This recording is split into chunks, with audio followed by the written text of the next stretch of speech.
呸！说好的金丝楠木千年不腐，这才几年就变成渣了！该死的李瘸子，居然敢拿假货骗我！10年过去，战乱结束了，我该去找我的心上人了。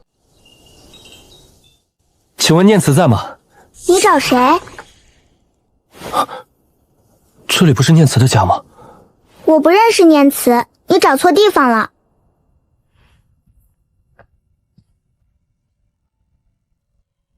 长生，是你吗？不许欺负我娘！10年了，你还是和当初一样。为什么？我们分开之后，我被匪徒追杀，是他爹将我从死人堆里救了回来。这3年来一直都是他照顾我。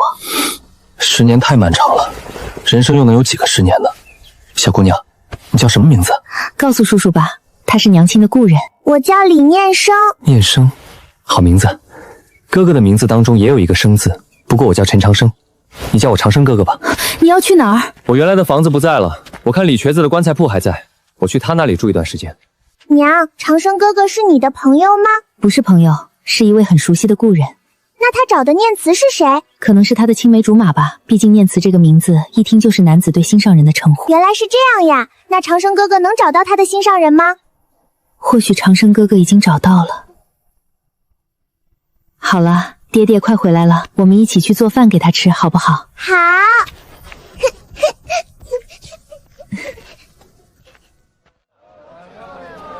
李瘸子，你的棺材有问题，我要退货。说好的金丝楠木千年不腐，这才几年就变成渣了。放屁！老子做的棺材从来没有人说不好。看来我真是大限将至了。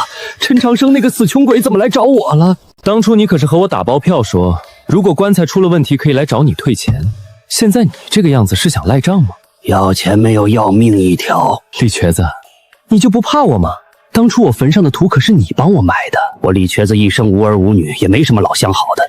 你觉得我会在乎少活3年或者多活3年吗？而且当初你来买棺材的时候，我就知道你会回来。为什么？自己买棺材的人我见过，但是兴高采烈给自己买棺材的，我还是第一次见。小子，有没有兴趣来我这儿当伙计，保吃住，不给工钱？学了这门手艺，你这一生大概率是饿不死。李瘸子，你这条件也忒小气了吧？多少给点工钱啊！这巴掌大的地方你也看见了，旁边这口棺材就是你的床了。正好你也喜欢睡棺材。等会儿，你不是要教我做棺材吗？给我这东西干什么？正所谓技多不压身，实话告诉你吧，白事一条龙我全会，你要学的东西多着呢。说得好，技多不压身。长生哥哥，念生，跟你说过多少次了，我这里是棺材铺，你一个丫头成天往我这里跑，像什么样子？我才不管那么多呢，他们爱说什么就去说吧。而且现在瘟疫横行，他们哪还有心思来管我？我去给你做饭了。瘟疫已经横行了整整1年，瘟疫最开始的时候，念慈夫妇就去世了，他们的白事还是我帮忙操办的。算了，还是等这小丫头嫁人再说吧。长生哥哥，你是仙人吗？你这丫头说什么傻话呢？我要是仙人，我怎么会看着你娘他们中瘟疫而死？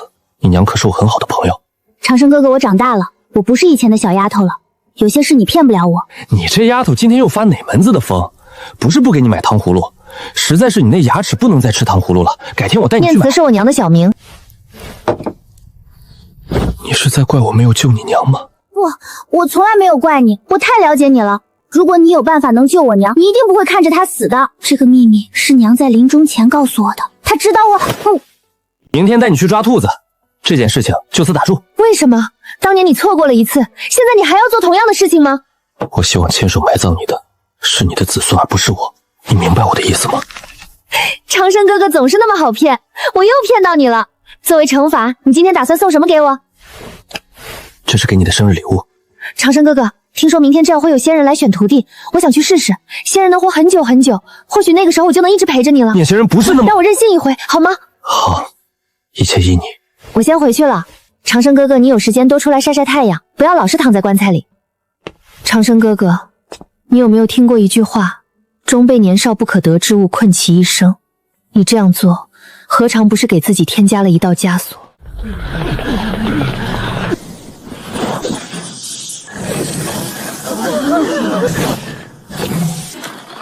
16岁之下，欲求长生者，可上前测仙缘。成为仙人，不但能不再受饥饿之苦，哪怕是龙椅上的皇帝，见了传说中的仙人，也要行礼。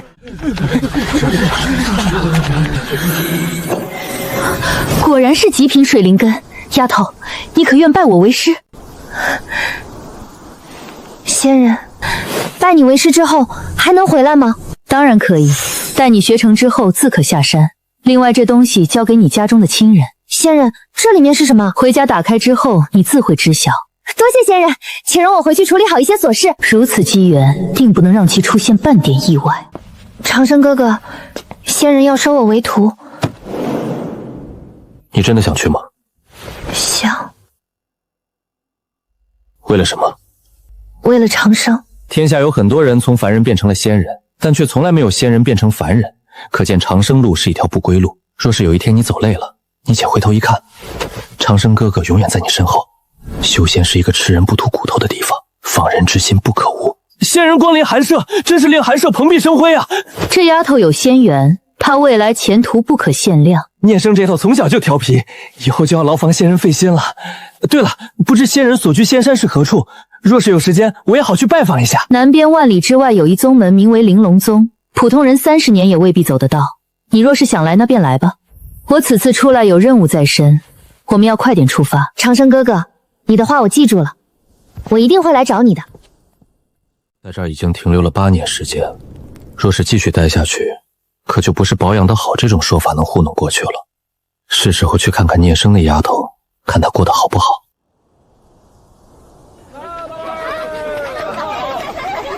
30年走不到，小爷不能走50年吗？我什么都不多，就是时间多。怪不得那婆娘听到我要拜访的时候满脸嫌弃。我总共花了50年才走到这儿，普通人运气不好，活到50都够呛。你听说了吗？玲珑宗出了个天才。你说的是李念生，无数青年才俊想和他结为道侣，但无论是谁，回应从来只有一句：你们所有人加一起都比不上长生。唉，算了，还是找个地方继续开我棺材铺。请问有人在吗？师傅，你怎么能躺在棺材里呢？棺材是死人睡的。你这话说的就不对了。无论是凡人还是修仙之人，最后都免不了一死。那活人为什么要嫌弃自己的最终归宿呢？阿弥陀佛，是小和尚我着相了。想不到你人虽小，还蛮有悟性的嘛。说吧，来我这棺材铺做什么？最近玲珑宗降服一位魔修，虽然魔修作恶多端，但我不想看到他曝尸荒野，想买一副棺材替他入殓。你有钱吗？我可不能做赔本买卖。我已经准备好了。一枚中等灵石能享受我这最好的一条龙服务，请问什么时候出发？现在就可以，不能再拖下去了。走。你们这些修仙之人，都这么没人情味的吗？且不说他生前做了什么，多少也得挖个坑给人家埋了呀。放在这荒郊野外算不回事。这修仙界，我看就你这个小和尚还有点人情味。小和尚，立碑需要知道死者的名字，还需要写上立碑人的名字。他叫什么名字？这位施主乃是天魔宗宗主，具体姓名无人得晓。至于立碑之人，施主自行处理吧。小和尚受门规所限，不能为其立碑。天魔宗血魔老祖葬于此，立碑者送葬人。施主，你的外号叫送葬人吗？是啊，我是卖棺材的，不是送葬人是什么？我的事情已经做完了，以后还有这种事情，记得来找我。第一次碰到这么奇怪的人，这个人身上有一种让人说不出来的感觉。这颗牙齿上面刻画着一些细小阵纹，看样子应该是储存类型的阵纹。血魔老祖如此处心积虑，这里面的东西估计不简单。虽然血魔老祖布下的阵法很高明，但是对于我来说都不是问题。我最多的就是时间，一天不行就1个月，1个月不行就1年。只要不放弃，这牙齿上的阵法终有一天能被磨灭。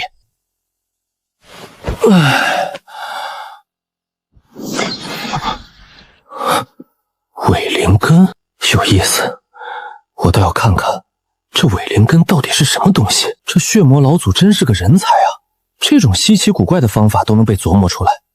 他选择这么急功近利的做法，大概是他当时寿元将近。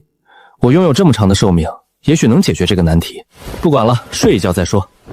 陈长生，今日贫僧一定要与你辩上个300回合。你好歹也是天佛寺传承人，众人口中的一休大师，若是让人看到你现在的样子，岂不是让人笑话？他们想笑就让他们笑去吧，就算他们把我捧上了天，也改变不了我输了20年的事实。听你这意思，今天还想和我辩法？那是当然，不和你辩法我来找你干什么？但话说回来了，你这修炼天赋是真够烂的。20年前你是炼气3层，现在你是炼气4层，你这境界增长的速度也忒慢了吧？我真担心你某天一不小心就嗝屁了，到时候我找谁去辩法呀？修行天赋又不是我能决定的，我能有什么办法？没有修炼天赋我可以帮你啊，虽然不能改变你没有灵根的事实，但是延长寿命还是没问题的。生死有命，富贵在天，一切顺其自然就行。今天我不想和你辩法，我有件事情想请你帮忙。不帮，除非你同意我给你延长寿命。你如果帮了我这个忙，我就同意你给我延长寿命。什么事情？尽管说便是。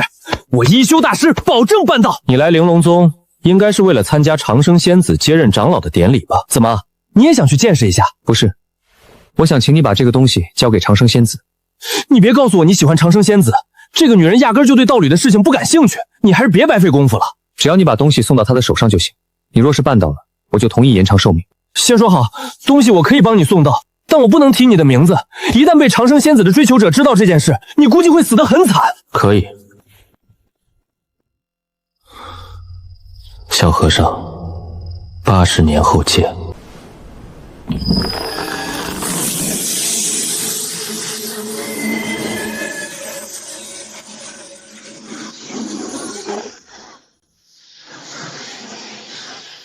念生，典礼快要开始了。师父，我不想当长老，我只想安静的修炼。你还是放不下他。我踏入修仙之路就是为了他，若是没有他，一切都将会毫无意义。可他是一个凡人，70年过去了，现在已经是一个白发苍苍的老者。你们终究是2个世界的人，你明白吗？师父，长生哥哥说过的话一定会算数。他说若有一天我回头，他一定会站在我身后。好了，师父，长老之位我还是要接任的。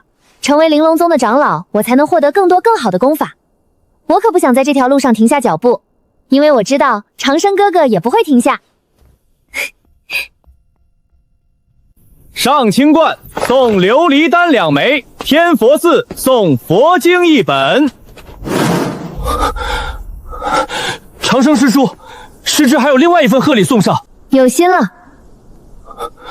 今天闹这么一出，回去之后自己估计要被师父训斥了，搞不好10年都不能踏出天山寺。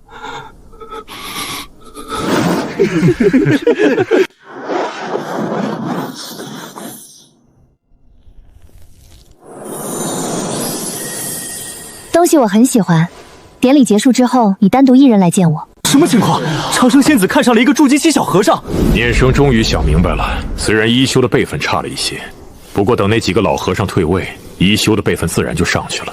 实力这方面有些不好弄，玲珑宗好像没有什么好的双修功法呀。一休贤侄，你师父慧海禅师最近身体怎么样？回宗主，师父身体安康，只是最近有所感悟，所以才让弟子前来。果然是名师出高徒，等你境界稳定了，记得来玲珑宗提亲。宗主，你误会了。哎呀，俗话说得好，女大3抱金砖，女大30送江山。我这弟子虽然大了你50岁，但对修行之人来说不是什么大问题。至于你师父那里，我赵德柱亲自去说，你们天袍司又不是没有劫道侣的先例，这点面子你师父还是要给的。师叔，这个木雕不是我的，这里原先真的是更才铺，你要相信我。一休，你想和我结为道侣吗？不想，现在不会想，以后也不会想。这样最好。你如果敢有这样的想法，我就把你的光头从你的肩膀上摘下来。从今以后，无论谁问你，你都不准提陈长生这个名字。若是你敢透露半个字，你的命可就保不住了。小僧知道了，那小僧还能见到他吗？应该会吧，毕竟他是一个很念旧的人。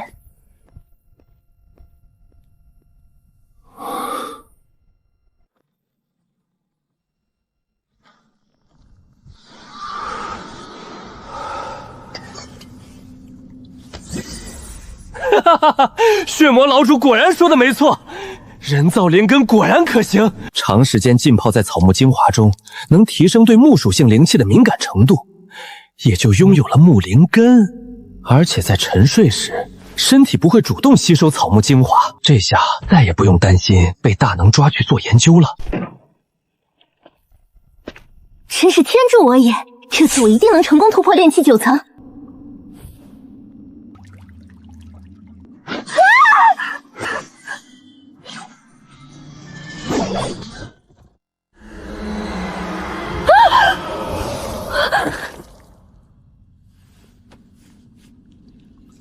妖族的人怎么会来这里？我这里也没什么宝贝啊。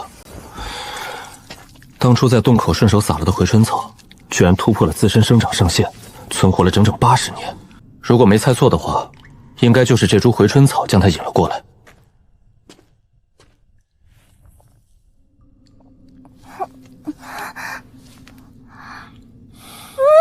你不要吃我，我的肉是酸的。没吃过怎么知道是不是酸的？而且你长得这么水灵，吃起来口感一定很好。其实我可瘦了，全身上下都是骨头，你要是吃了我，肯定会硌牙的。你不是不化骨？不化骨乃是聚集天地死气而生，以血肉为食。如果真有传说中的不祥出现，你现在恐怕连渣都不剩。晚辈打扰了贝清修，还请前辈恕罪。你怎会一个人来到此处？你的族人呢？回前辈，晚辈乃是流浪至此，身边并无族人。今夕是何年？此地又发生了何等变化？汝乃是大千380年，此处一切安好。不过晚辈听说，东边300里之外，上清观有化神大能现世。上清观距离玲珑宗大有1000多里的距离，想不到我居然传送了这么远。念你是无意之举，就不追究你擅闯洞府之罪了。你走吧。啊，前辈，我就这么走了。那你还想干什么？可是这种情况，前辈你不是应该赐下机缘的吗？谁告诉你的？传闻中都是这样的呀。也罢，你我相遇即是缘分，那便赐你一些机缘吧。你经脉承受不住这株回春草的庞大生机，若直接生吞冲击炼气9层，必会爆体，需摘取根须，分次炼化。原来是这样，怪不得我之前修炼总觉气血滞涩。缘尽于此，你走吧。若是你再出现在我的面前，你的小命可就不保了。多谢前辈指点之恩，胡梦娘永生不忘。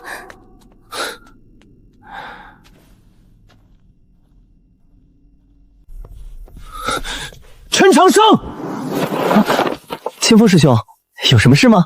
长生师弟，你来上清观已经10年了，10年时间你依旧在炼气9层徘徊，你到底还想不想筑基了？哎呀，筑基这种事情急不得，慢一点总没什么大错嘛。人生的路这么长，慢一点挺好。别人延长炼气期是为了打下坚实的根基，但也没有像你这样一拖就是10年。你虽然有炼气9层的境界，可你连炼气7层的外门弟子都打不过，你到底想干什么呀？修道就是修道，要这么多目的干什么？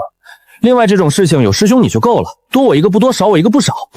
你少在这儿给我打马虎眼！无量秘境马上就要开启了，师傅他老人家亲自给你要了一个名额，这次你是跑不掉了。长生，你入我上清观有多少年月了？回师傅，弟子入观已有10个年月了。10年前，司祖于茫茫人海中一眼选中了你，说你与道有缘，赐予你内门弟子身份。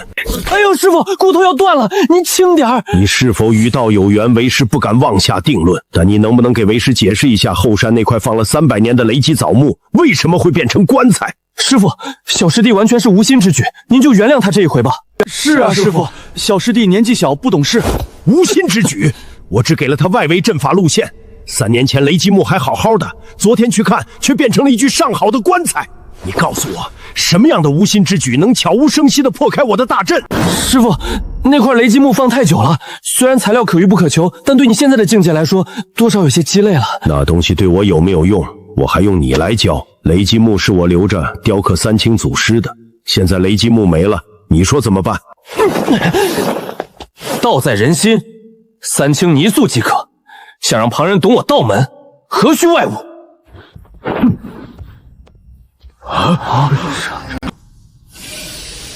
存心邪僻，任汝烧香无点意，福身正大，剑无不败，有何妨？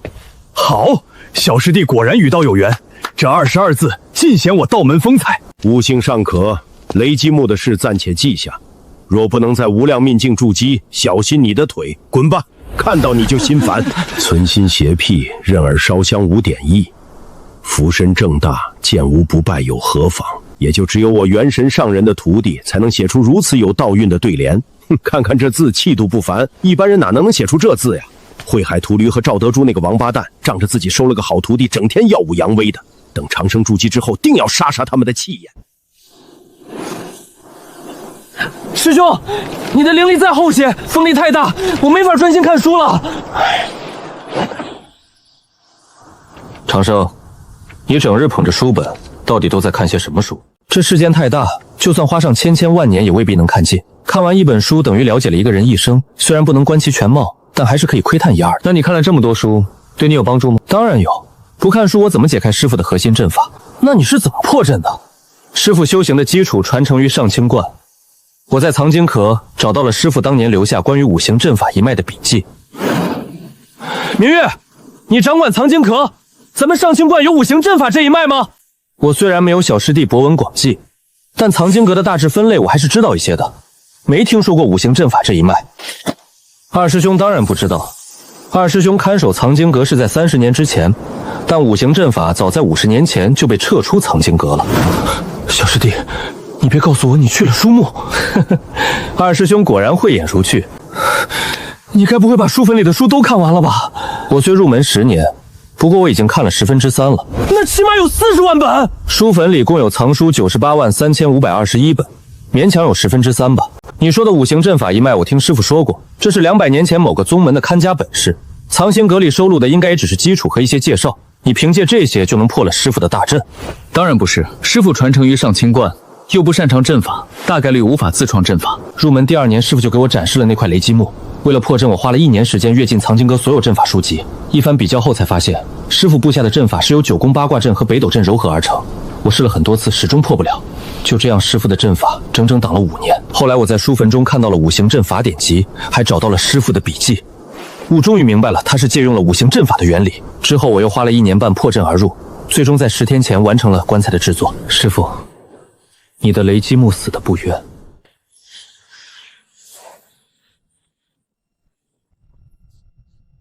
哈哈哈哈！哎呦呦，这不是元神上人吗？50年没见，你居然突破到了元婴中期，真是可喜可贺。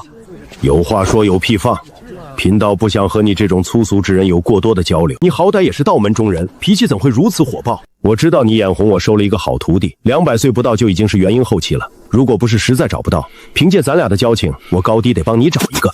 谁稀罕你那个破徒弟？老子有更好的，我的徒弟100岁之内就能达到元婴后期，你等着吧。不行，越想越气。清风，等一会儿你带着师弟们进去，我再去和赵德柱那个王八蛋理论一番。赵德柱和师傅是过命的交情，他们斗嘴我看了快150年了。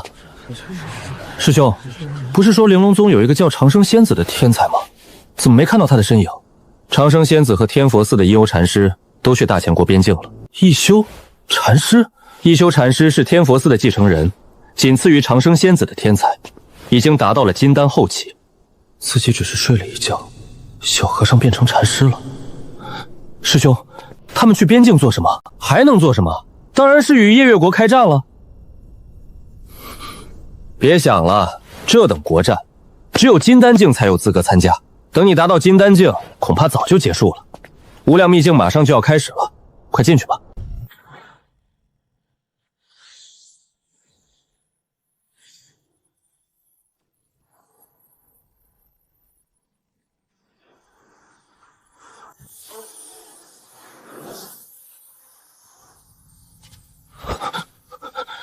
长生师弟，这是哪里啊？远山师兄，你好歹也是筑基中期，不要这么胆小好不好？长生师弟，你又不是不知道，我3岁就到上清观了，每天除了修行就是修行，对于外面的事情，我哪有你了解啊？那你肯听我的吗？当然听你的呀！你去偷师傅的雷击木的时候，还是我给你把风的呢。既然听我的就好，那我们现在开始采花吧。采花？师弟，我们采花干什么？酿酒啊！我在古籍中看到有一种仙酿，名为百花酒，取新鲜的4季百花酿造而成，一直都没有酿出来，现在可是天赐的良机啊！可是师傅让我们进来寻找机缘的，在这里采百花酿酒，出去怎么跟师傅交代？根据地图显示，往东30里有座残破青铜古殿，机缘就在里面。不过那地方人人盯得紧，想去就得和人拼命，倒不如留这儿酿百花酒，回头送师傅和3师兄几坛，比什么机缘都实在。长生师弟，你快来看这是什么？怎么了？长师弟，这里有块带花纹的石板，这东西体积似乎不小，挖出来看看。长生师弟，这是什么文字？我怎么看不懂呀？你当然看不懂，因为这是2000年前的文字。2000年，大仙皇朝才建立了1800年，这具棺椁是大仙皇朝之前的东西。别一惊一乍的，这种文字我也只是在古籍中认识过一些，有些字我也不认识，让我仔细想想。原来是这么回事，我们真是走大运了。师弟，这上面写了什么？无忧修行，18岁战56场，负3820不是1场；80岁战4498场，胜1305场，负3清烈73场，胜950场，负780场，10场516场，连15场，1000岁9战9胜，天下再无敌手。生平求一敌手不可得，诚寂寥难堪也。寻洞天欲终老，又恐传承断绝，遂葬关于此。长生路漫漫，非心诚者不可得。师弟，这人一辈子打了几万场架，怎么越往后打得越少？因为越老越强，能跟他交手的人也就越来越少了。师弟，既然那位前辈留下了传承，那这里为什么没有设下考验？他就不怕自己的东西被其他人随便捡去了？谁说没设考验？整个无量秘境就是最大的考验。此处秘境每逢50年开启一次，1000多年过去，宝贝依旧没被拿光。面对这种取之不尽的金山，谁还会来关注这片风景秀丽却毫无作用的花海呢？修行是为了求道，有人求武道，有人求长生道，但无论求什么道，最重要的就是不被外物迷惑。你看看进入秘境的这些人，哪还记得自己的初心？忘了初心的人，又怎么会停下脚步看一看这片花海呢？长生大哥，这位前辈叫什么名字？不知道，上面没写。打开看看，说不定有线索。好呀。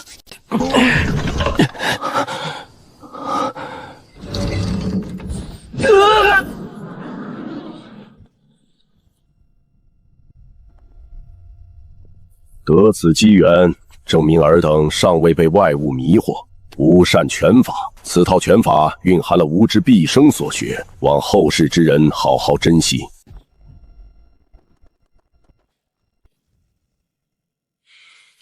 此拳法不重招式，而重于意。晚年迎战9人，9拳出，9人败。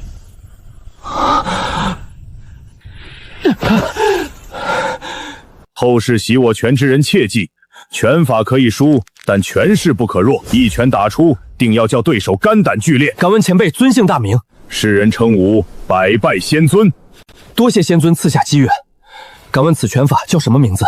在我手中是我的拳法，在你手中便是你的拳法，故拳法无名。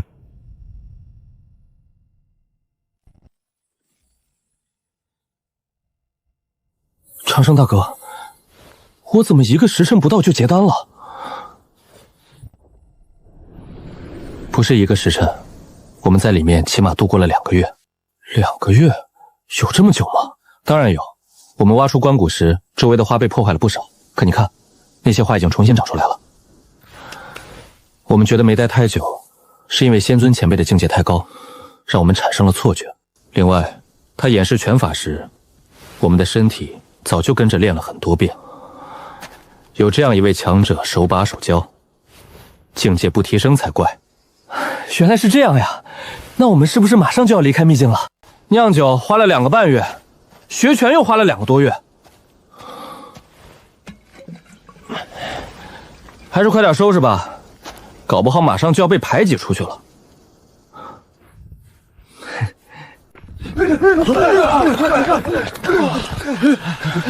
长老呢？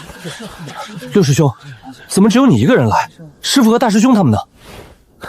边关告急，师傅和大师兄他们2个月前就已经去了前线，看你们2个收获不小，这样我也放心了。接下来这段时间，上清观由你们2人执掌，我们很快就会回来的。六师兄是出了名的稳重，能让他如此急切，边关到底发生了什么？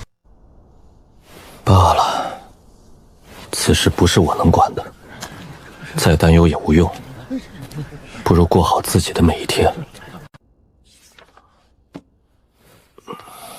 昨天说的事，你考虑的怎么样了？不行。为什么？你说等你看完书坟里的书，就准许我去边关。现在你已经看完了，我为什么不能去？你可别忘了，我才是上清观的代理观主。20年了，原先那个小屁孩敢跟我拍桌子叫领了？七师兄死了，五叔兄瞎了，最疼爱我们的大师兄断了一条手臂。我现在已经是金丹后期了，我可以帮到他们了。我真的不想再看到师兄们出事了。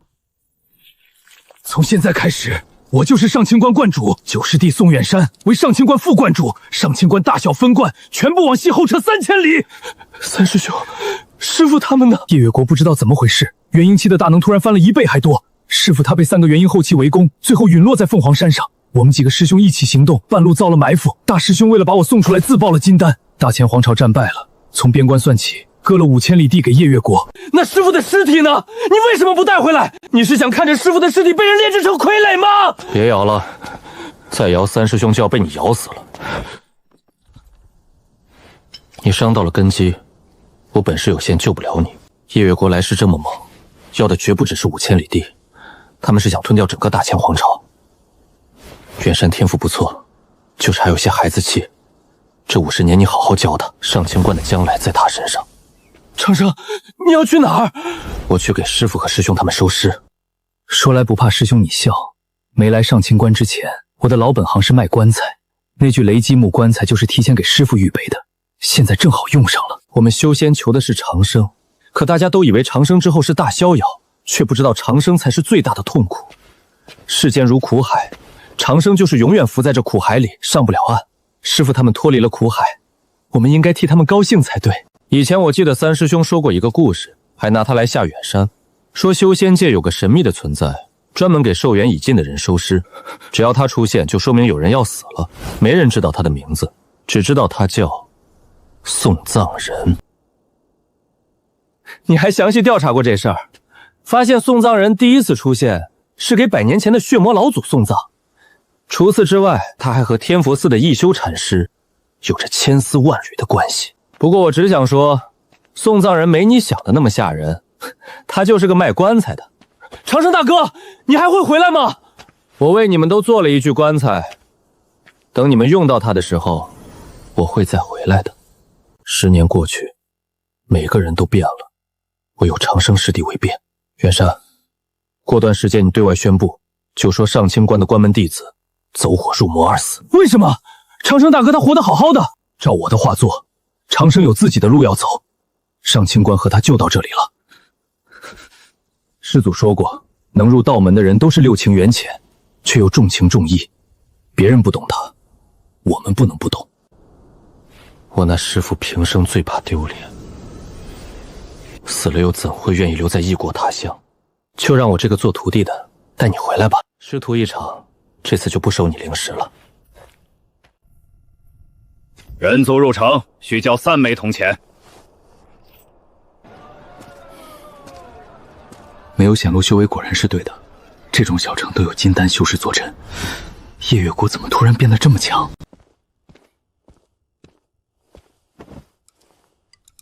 听说妖王的女儿要公开选婿，只要是筑基境以上都能去。那和咱俩有什么关系？妖王可是银月狼族，你觉得咱俩配吗？配不上归配不上，去看看热闹也行。听说狐族准备了一具元婴境傀儡当贺礼呢。元婴境傀儡？你逗我吧？骗你干什么？那傀儡是从凤凰山弄来的。狐族为了杀那个修士，出动了3位元婴后期老祖。师傅，我花了5年走到这儿，刚来你就给我出了这么个大难题。狐族是夜月国的大族，妖王是银月狼王。要是我成了银月狼王的女婿，是不是就有机会从狐族手里把那具傀儡要过来？启禀妖王，公主逃跑了。那还不快去找！若我女儿掉了一根狼毛，你们提头来见！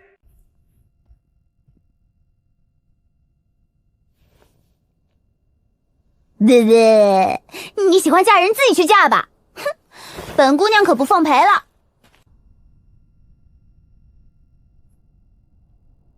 到底该用什么当聘礼呢？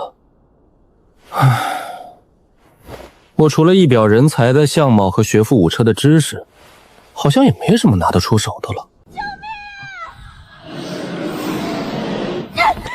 前辈救命！他们要杀我！不是，这种情况你不是应该英雄救美吗？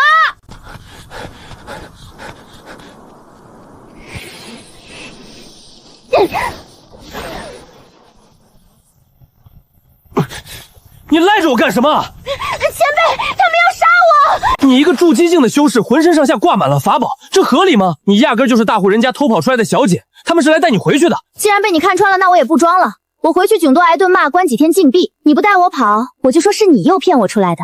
你觉得我家里会怎么处理你？别白费力气了，这是元婴期修士炼制的如影随形符，你解不开的。还是跑快点吧，追我的可是金丹后期。我不想掺和你的家事，先前的事可以一笔勾销，你别再缠着我了。哼，我想怎么做就怎么做，有能耐你打碎我的防护罩啊！既然你不知好歹，那就别怪我了。这是上清观的血盾，你是人族！恭喜你猜对了，不过没有奖励。大哥，现在怎么办？还愣着干什么？追！阵法起！你想干什么？我出事了，你的下场会比死还惨。我本不想招惹是非，但你自己凑上来，这可就怪不得谁了。哼，就凭你这破阵法，也想困住本姑娘，做你的春秋大梦去吧！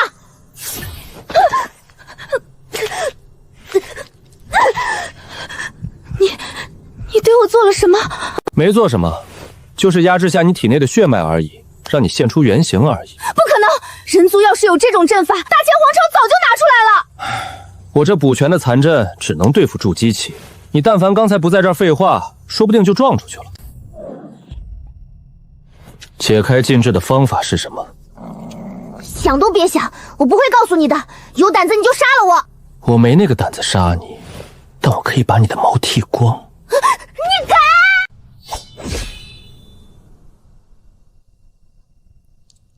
我告诉你就是了，你这个人怎么这么坏啊！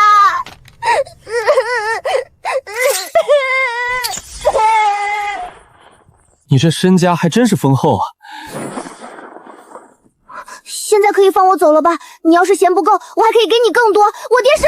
我不想知道，但如果我知道了你的身份，那你就只有死路一条了，明白吗？明白就好。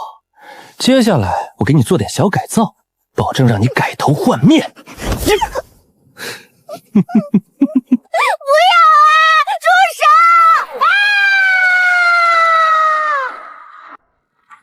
啊！你说什么？月儿被人族带走了？跟丢公主是你的实职，自己下去领罚。多谢狼王，多谢狼王。鬼老，你怎么看？月儿失踪后，老朽第一时间推演过，但她行踪被遮蔽了。这种手段绝非一个金丹期人族能办到的。我推算也是天机混沌，能干扰天机的起码是化神期。带走月儿的人是有备而来。若只是那倒还好，老朽担心的是另外一件事。是剑齿虎一族吗？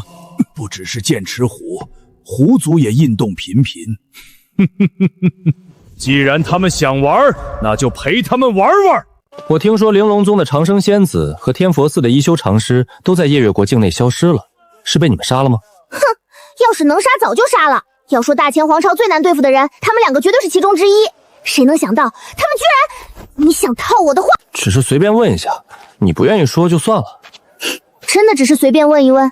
你用的血遁术是上清观的不传之秘，非内门弟子不可学。天佛寺、玲珑宗、上清观是一家的。你突然问起那两人的下落，你觉得我会相信你是随便问问？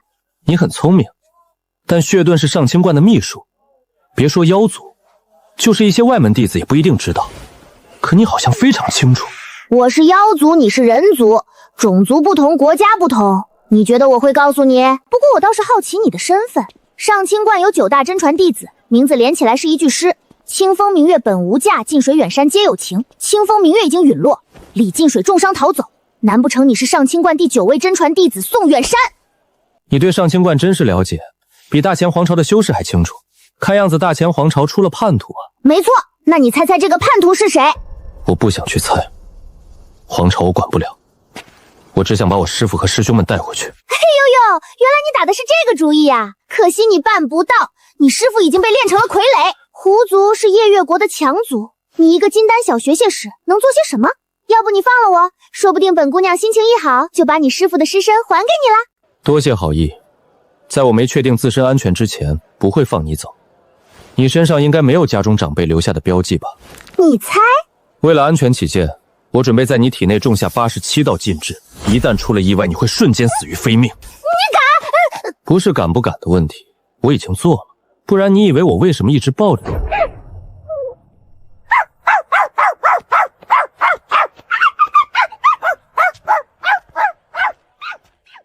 夜月国子民皆知，本王有一独女，如今小女已到婚配之龄，本王欲在天下青年才俊中挑选最优秀之人，将小女许配给他。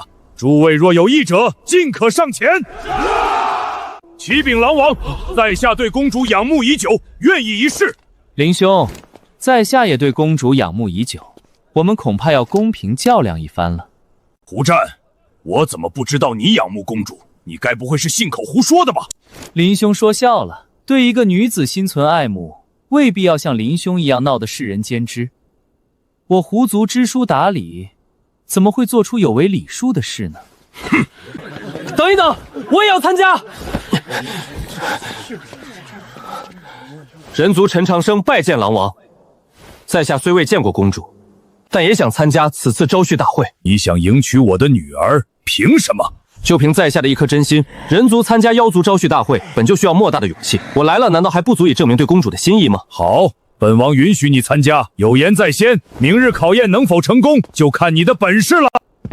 鬼老，这位人族远道而来，想必尚无落脚之措，你安排他到胡府住下，莫让人觉得妖族不懂待客之道。遵命。见过胡兄，这几日恐怕要叨扰了。能与陈兄同住一檐之下，真是幸事。哼，胡族总是喜欢做这种丢脸的事。大前皇朝的手下败将也配站在这里？林虎，脑子不灵光就别出来丢脸。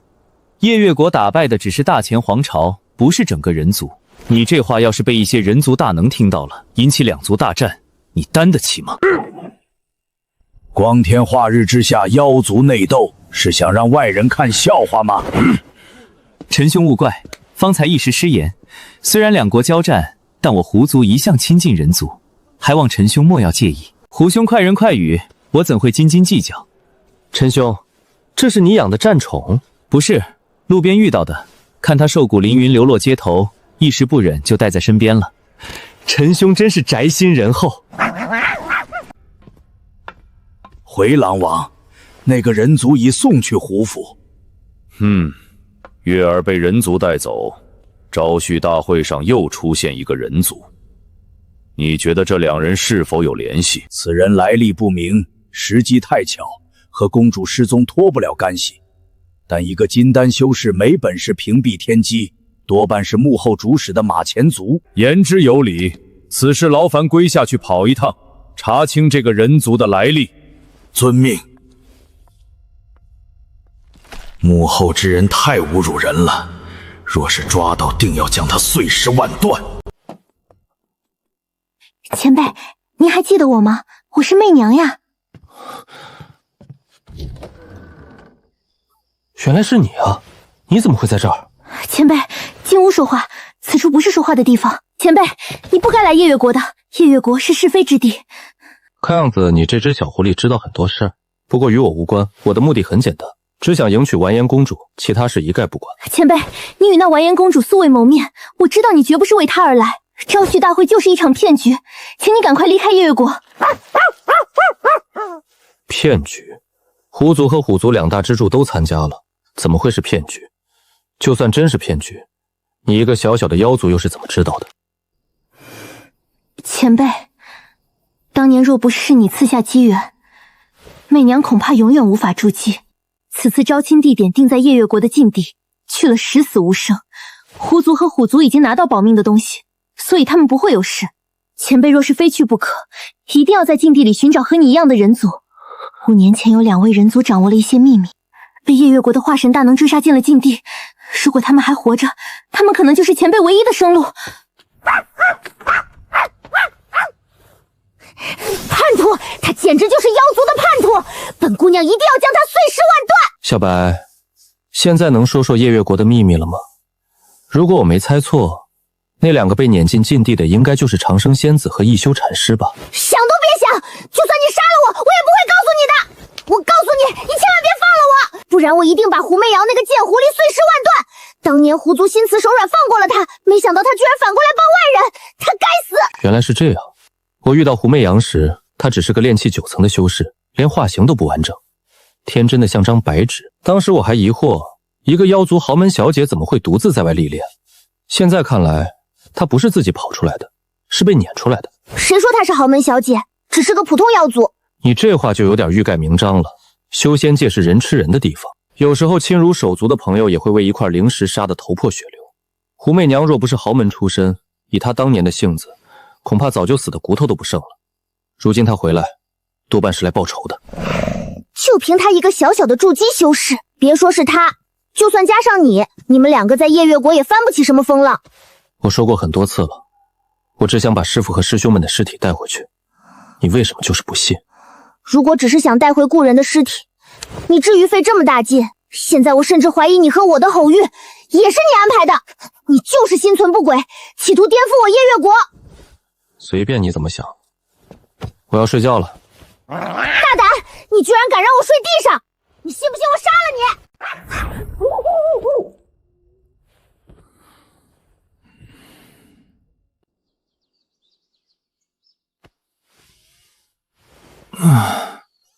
别睡了，出发了。陈兄，昨日休息的可好？睡得十分香甜，多谢胡兄款待。陈兄，你打算带着他一起参加试炼？没错，我和小白相依为命，不管去哪儿都形影不离。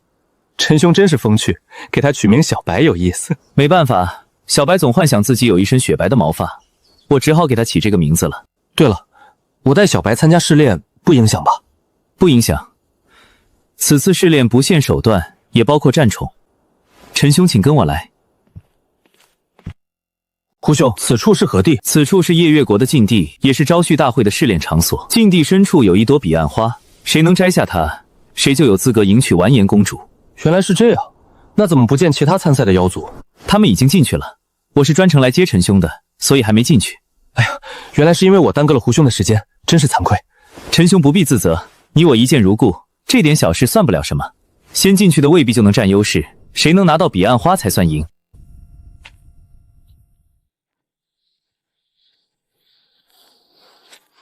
不愧是夜月国禁地，果然凶险万分。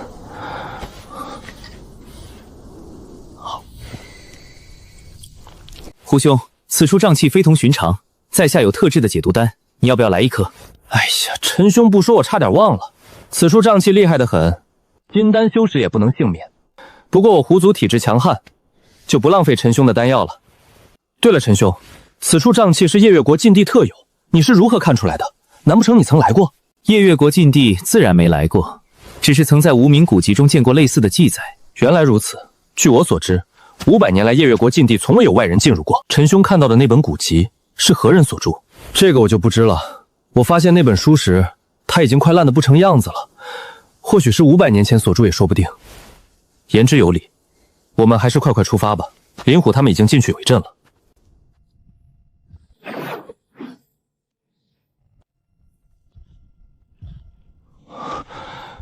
一休，你的五北心法撑不了多久了。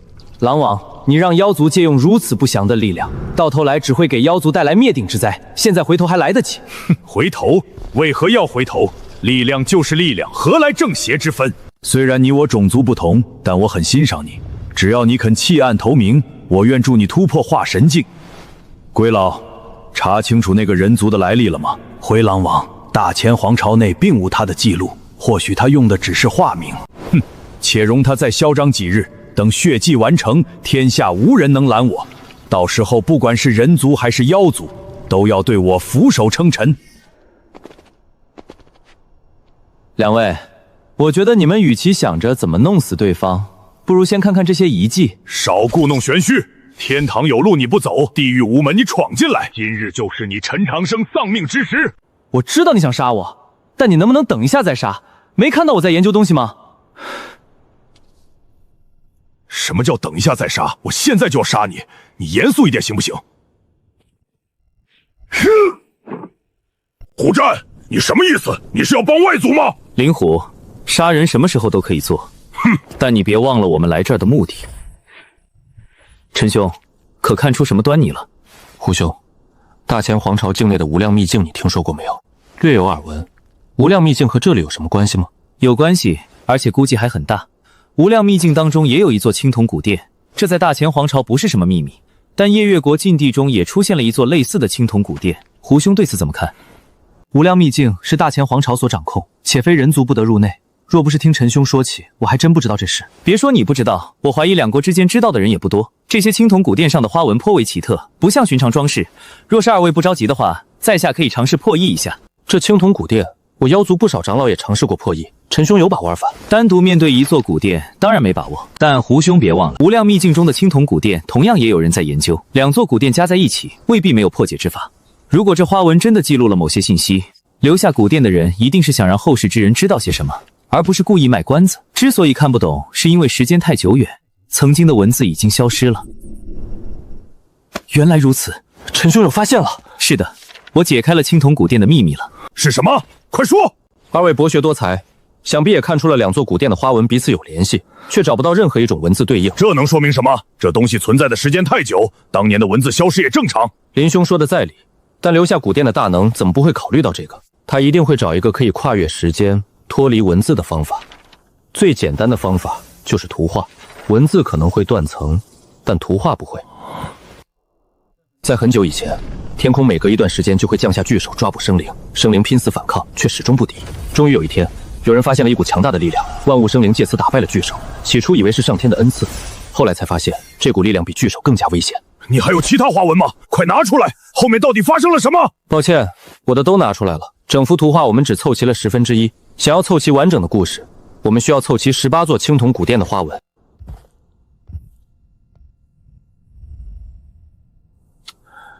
看在我帮你们解开疑问的份上，能不能让我把话说完再动手？你的悟性让我们感到恐惧，这样的天赋无论放在哪里都会被当成宝。但我想不通，你为什么要来夜月国参加招婿大会？这个时候就别用仰慕完颜公主这种话糊弄在下了。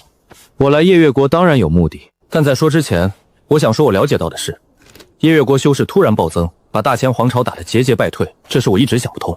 到了夜月国后，我又听说这里经历过一场大清洗，实力却不降反增。同时，大前皇朝还很可能出了叛徒，所有线索都有关联，就差一个关键。现在我终于找到了，18座青铜古殿画的都是同一个故事，但年代太久，残破不堪，单靠一座拼不出完整的图。所以我怀疑大前皇朝的叛徒带着这个秘密投靠了夜月国，而且这座青铜古宫是被人故意破坏的，毁掉的部分恰好就是万物生灵借用不祥力量的那段。你到底想说什么？我想说，你俩就是来探寻这个秘密的。现在这个秘密被你们知道了，你们觉得故意损毁青铜古殿的人会放过你们吗？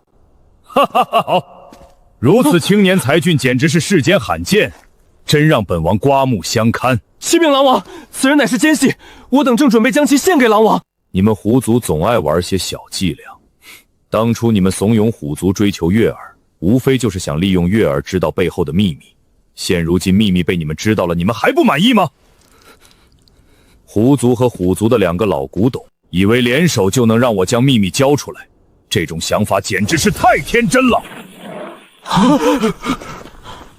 你们是妖族的未来，如果你们现在弃暗投明，我可以不杀你们，还能赐予机缘。陈长生，我很欣赏你的才华，说出幕侯史并且归顺于我，我饶你不死。狼王恐怕要失望了，我背后的人你永远想不到。另外，据我所知，获得那股力量似乎要进行血祭吧？狼王现在还没杀我，是不想浪费。既然如此，那我就让你如愿。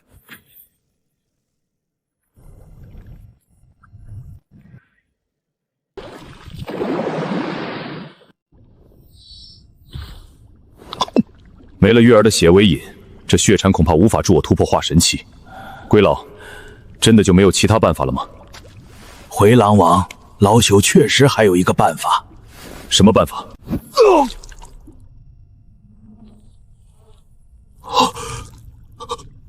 吃了你，我就能突破化神境。的灵力怎么无法动用？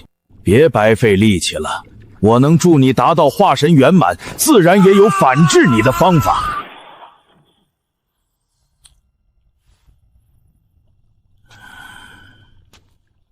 你为什么不怕我？师祖，都到了这个时候，你还是不愿意显露真身吗？还是被你猜出来了。你果然是上清宫500年来最为杰出的弟子。不远千里来到夜月国，真是难为你了。跟师祖说说，你是怎么看出来的？从三师兄口中得知噩耗之后，我就一直在思考一个问题：夜月国为何的暴增确实不假，但师父他们不是刚入修行界的新人，没有道理会落个全军覆没的下场。所以你怀疑大前皇朝出了叛徒？是的，但我想不出谁有这本事。上清观的行踪是绝密，皇朝之主也未必全知道，唯一的可能就是上清观内部出了叛徒。我怀疑过所有人，甚至怀疑过师父是假死，但从来没想过会是你。你已经是化神大能了，在大前皇朝的地位无人能比，夜月国根本出不起招揽你的价钱。合情合理，那你后来又怎么能肯定我就是那个叛徒？我也是刚敢确认。来到夜月国后，我遇到一个妖族，他认得血遁，对上清宫也极为了解，却只知道9名真传弟子，不知道我的存在，这让我更确定叛徒出自上清宫。而且这人对我很好，不然不会切断关于我的信息。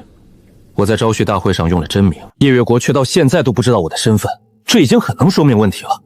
师祖，接下来的事情还需要我说吗？说说吧，从别人口中听自己的故事，别有一番风味。能做到这些，叛徒的地位和实力绝对不低。师父的尸体我进禁地时见过了，所以不是他。没解开青铜古殿之前，我找不到你背叛的动机，但古殿的秘密解开后，动机就有了。另外，我在书府里看到一本无名游记，记录了夜月国禁地的情况，距今起码500年了。师祖，你在500年前就动了这个念头，对吗？哈哈哈！招你入上清观，真是我这辈子做过最正确的事情。我500年的布局，你短短几天就解开了，可谓是旷古烁今。为什么？师祖，你想得到力量没有错，你哪怕想要另立皇朝，师父他们也会跟随你的。你为什么要杀了他们？大前皇朝是我的曾经，上清观是我的心血。我本不想让上清观掺和到这件事情当中。当他们发现这个秘密之后，不但不支持我，反而将这个秘密说了出去。你以为玲珑宗和天佛寺的人能发现我的布局吗？布局了500年，我不允许有人坏了我的好事。那三师兄呢？你为什么会放过他？清风他们发现秘密的时候，进水出去偷懒了，所以不知情。对了，你怎么知道获取那股力量需要血迹？师祖，您这么聪明，怎么现在反倒糊涂了？在无量秘境中，我藏私了一部分花纹，难道你看不出来？有这么杰出的弟子，都快给我高兴糊涂了。以你的性子，藏私也在情理之中。长生，整个上清观里，我最看重的就是你。你没有凡人那股忙碌劲儿，也没有修饰那股执念，好像世间所有事都只是你路过的风景。修道求长生的人多了去了，可哪怕活了1000年的化神老怪物，身上也找不出你这份淡然。事实证明我没看错你，现在机会就在眼前，只要你我联手，我们能比所有人都走得更远。怎么，你也觉得这股力量不祥？大可放直接吸取确实会引来麻烦，但经过血脉过滤就不会了。看守青铜古殿的18个种族，正好就是过滤这股力量最好的工具。完颜阿骨朵那个蠢货一直用他女儿过滤，以为这样就能万无一失，可他不知道血脉不纯根本滤不干净，不然他也不会被我反制。师祖，我不是担心力量是否安全，我根本没想过这个。我来夜月国的目的只有一个，把师父和师兄们的尸体带回去。你终究还是和曾经一样，但你也应该知道，顺我者昌，逆我者亡。弟子当然知道，还请师祖看在曾经的情分上，让弟子给师父收完尸再动手吧。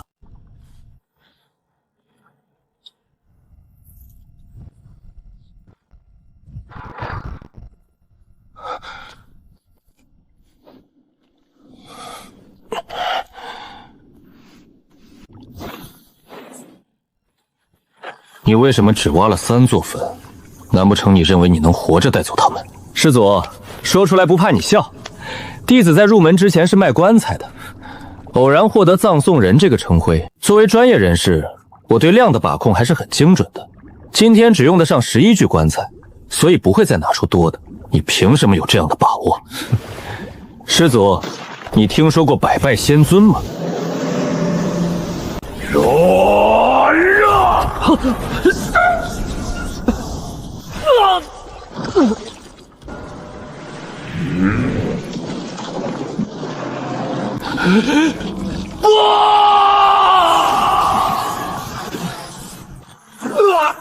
一休，你还在等什么？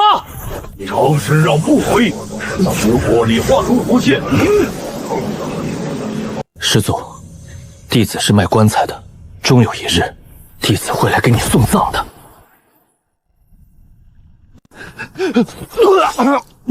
别躺着了，快起来接着跑！祖宗，我刚刚施展的是天佛寺秘术，一次消耗精血和10年寿元，现在已经逃出千里之外了。你能不能让我缓口气？用一次，你只是短寿10年。化神圆满的完颜阿骨多在羽化真人手上一招都没走过，等他来了，你不用短寿10年，直接就没命了。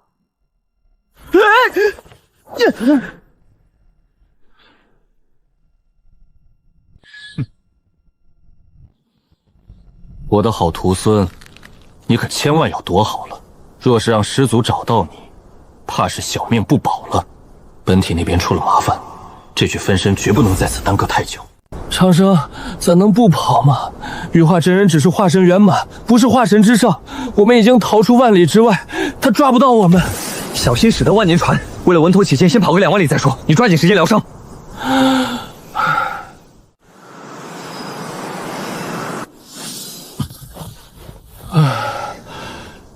这下不用跑了吧？我们距离夜月国整整3万里了。现在和夜月国隔着一个皇朝，他想来也没这么简单。那大概就是没问题了。对了，你当年念生呢？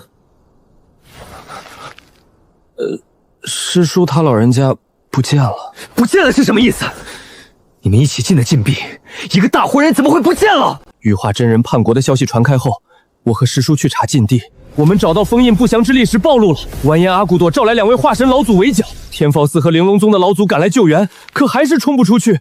最后2位老祖拼了命，才把那力量封住大半。我问的是李念生，不是夜月国禁闭。老祖牺牲后，我们2个自然逃不掉，本以为必死无疑，谁曾想师叔在青铜古殿里发现了一个残破的上古传送阵，勉强修补一下还能用。然后呢？你独自留下断后，让他先走？当然不是，传送阵是残破的，我在传送途中掉出来了。后来实在没办法，我只能躲在封印裂缝里，摆出同归于尽的架势。那传送阵通往哪里？上古传送阵威力大得很，我看不懂，但传送距离应该在10万里以上吧。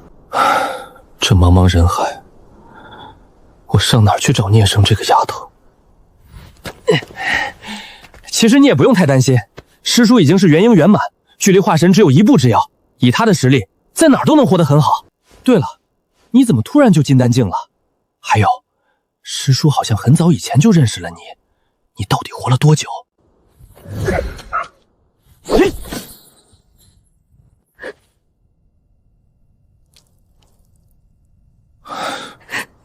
你哭什么？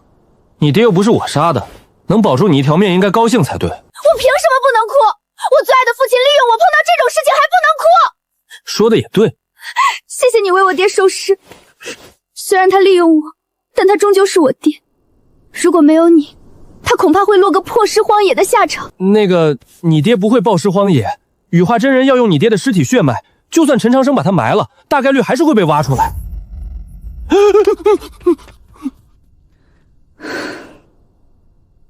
你接下来打算怎么办？这修仙界我是看透了，我还是打算干我卖棺材的老本行。你们2个呢？羽化真人掌控了夜月国，长久下去，夜月国的子民一定会遭受灭顶之灾，所以我必须回去。你呢？阿弥陀佛，大前皇朝和夜月国皆在水深火热之中，正所谓我不入地狱谁入地狱，贫僧愿意以身食魔。说人话。我要带领天佛寺跑得远远的，羽化真人不会放过天佛寺的。这是我师父和师兄们的尸体，你就顺道把他们也带回去。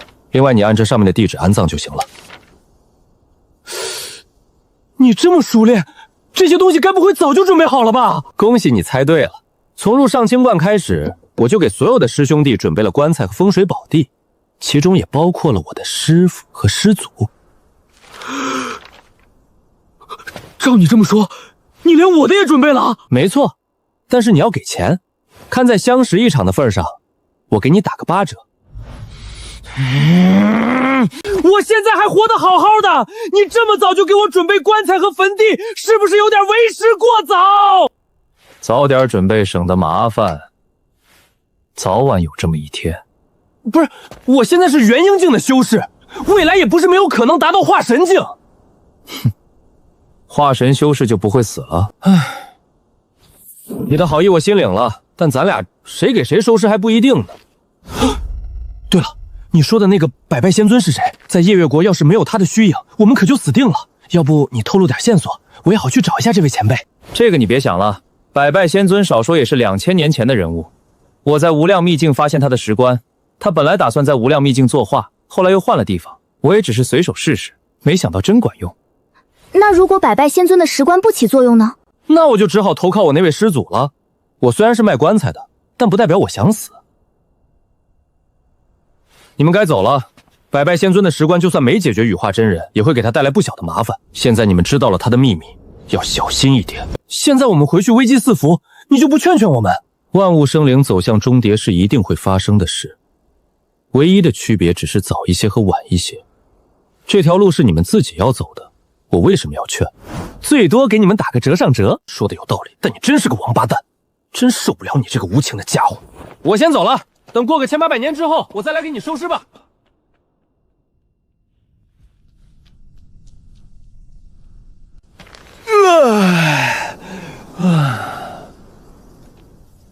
听说这个国家叫玄武国，不知道有什么好玩的。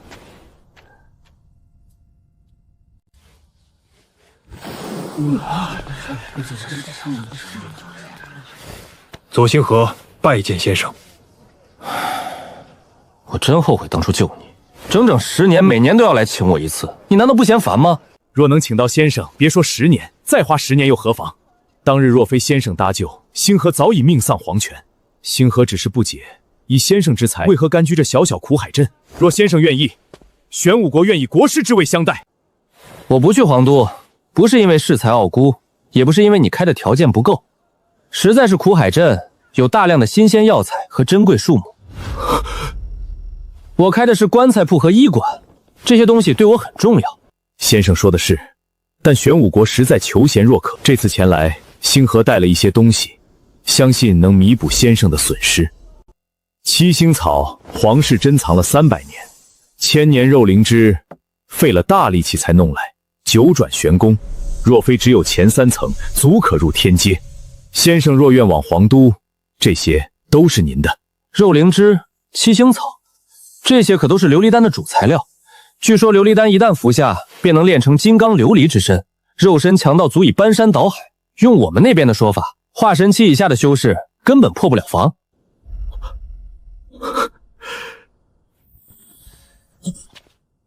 先生，难道这份礼物还不能入您的法眼？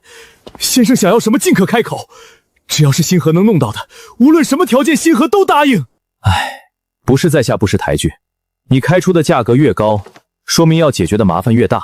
在下自认为本领还不到家，公子还是另请高明吧。先生，青铜古殿的消息你也不想知道了吗？也罢，陪你走一趟便是。但有言在先，皇都的事情我只能尽力而为，能不能成功我也不敢保证。我先回去收拾一下东西，等一下就跟你走。那星河就在外面恭候先生了。离开上清观已经快49个年头了，当初三师兄上了根基，最多也只有50年寿元，现如今风波再起，老天爷，你是在提醒我该去给三师兄收尸了吗？我的师祖呀，三师兄如今快死了，你也没必要活着了。徒孙花了40年给你准备了一具上好的棺材，你老人家也该瞑目了。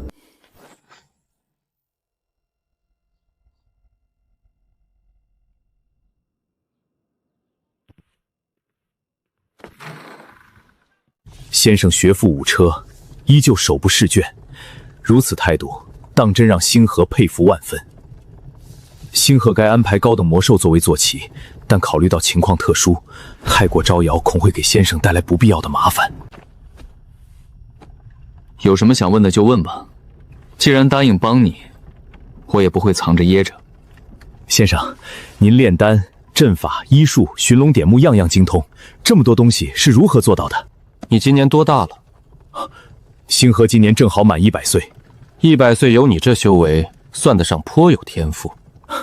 可你活了100年，前20年懵懂无知，后面的80年你都做了什么？在这80年的时间里，我得到了修为、权力，还有一位如花花似劝的道侣。总结得很到位，可除了这些呢？一天12个时辰，你全花在这儿了吗？出门游玩，风花雪月，争强好胜，也占了不少时间吧。我算不上什么天才，也没什么了不得的师傅，只不过是把你们丢掉的时间捡起来，仅此而已。心境不够，路就走不远。好一句仅此而已。先生此言足令天下修士汗颜，玄武国愿以国士之位相待，先生意下如何？还是算了吧，我的心思不在这些上头。你花这么大代价请我出山，长安城那边想必不太乐观了吧？你父皇还能撑多久？父皇如今大限将至，最多也只有1年光景了。前些日子父皇下旨，谁寻到龙窟，谁就继承皇位。左皇活了2300年，延寿的法子怕都用尽了，如今急着找墓地，怕不是找龙穴，而是找逆活一世的地方，这可不是好找的。若好找，星河便不敢来烦先生了。就是不知先生对这件事有几成把握？对于这件事10成把握不敢说，5、6成还是有的。先生，你当真有如此大的把握？找到地方的把握我有，但找到后不代表能成，能不能成得看玄武国愿出多大代价。另外，逆活一世想的人多，成的少，你最好劝劝你父皇。左皇活了2300年，比化神期修士还多1倍寿元，人老成精。如今的长安城说是龙潭虎穴也不为过，若不是为了青铜古殿的线索，自己绝不会趟着浑水。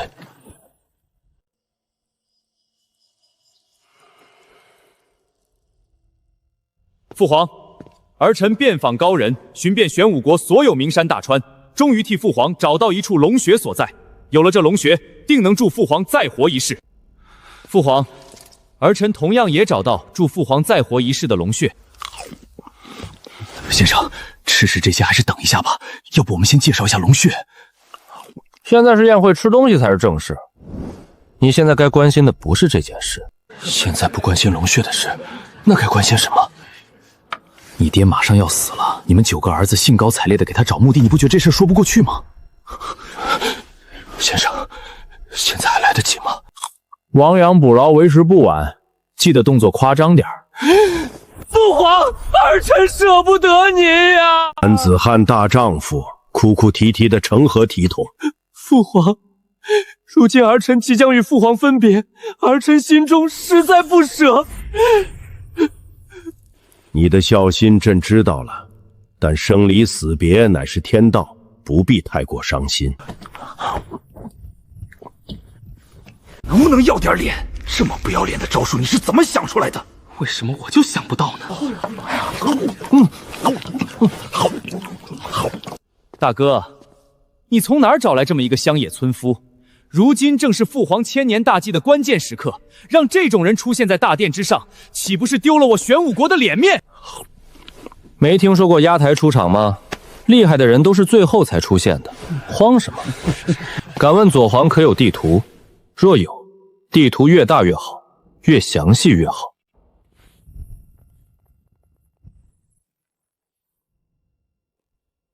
左皇，这8个地方在我眼里都是垃圾。想要逆活一世，唯有一个地方有几分可能。放肆！你师承何门何派，竟敢在此大放厥词？说出你的师门，让我们替你师父好好教训教训你。抱歉，在下的师门并不擅长寻龙点穴，这些东西是我自学的。另外，在下的本职工作是卖棺材，同时兼职寻龙点穴，以及包办白氏一条龙。父皇，大哥他找个卖棺材的人来敷衍了事，分明是想破坏您的大计。没错，大哥表面装出一副忠孝的样子，暗地里怕是早就觊觎父皇的皇位了。这位先生的职业倒是有些意思，不知如何称呼？在下姓陈，名长生，陛下称呼在下长生即可。长生，好名字。那不知长生先生可否解释下方才的言论？陛下要找的是能逆活一世的地方，这等所在若真轻易寻得，天下修士又怎会困于寿元？何况此等传说之事，至今无人能证其真。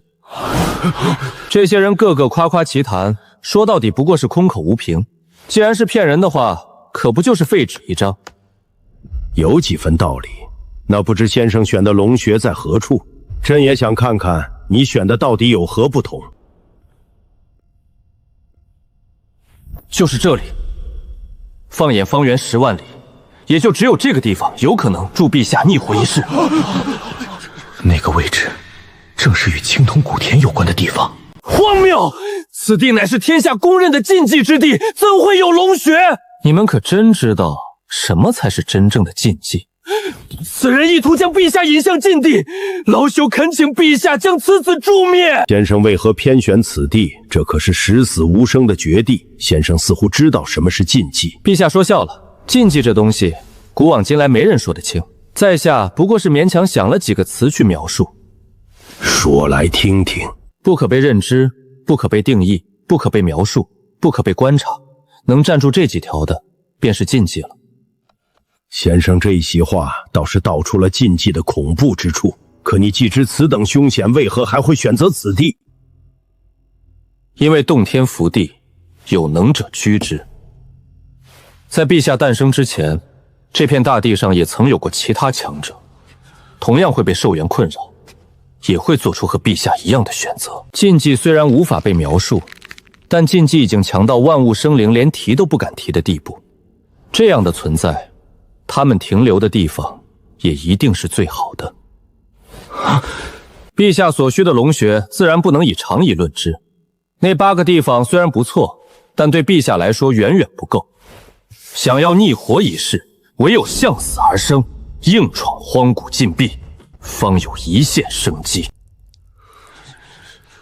今日有些乏了，都回去吧。从今日起，长生先生为玄武国国师，玄武国境内长生先生可自由出入。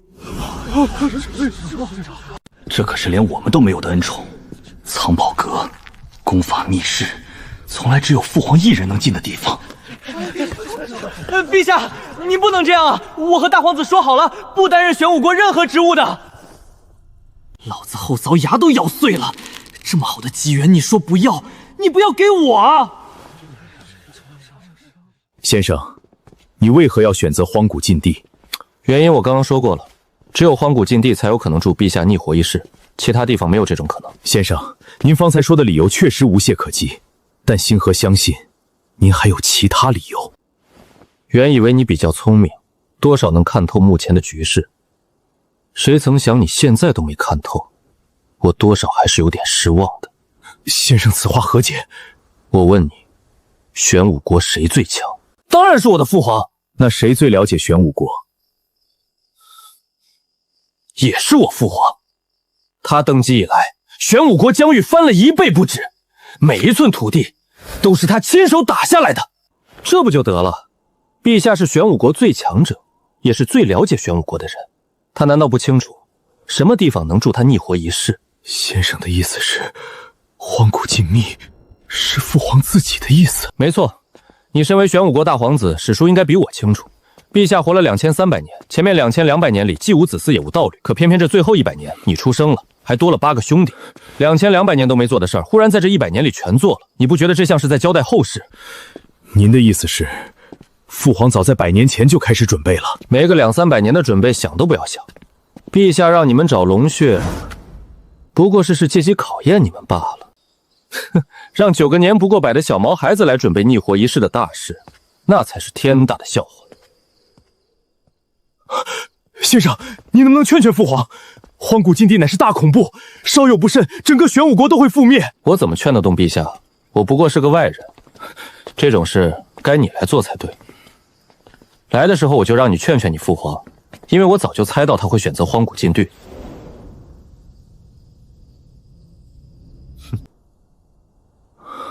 这里应该就是玄武国藏书的地方了，你要不要陪我进去看看？星河就不陪先生了，这玄武阁除了父皇允许之外，便是我也不能随意进入。也罢。另外，先生切记，进去千万不能动里面的东西，一旦随意触碰，很可能……陛下有令，长生先生想要的东西可随意调取，任何人不得阻拦。另外，星河皇子负责带领长生先生游览皇宫，务必让长生先生满意。随意调取？我们这些亲儿子怎么都没这待遇？陈长生该不会是父皇的私生子吧？多谢陛下。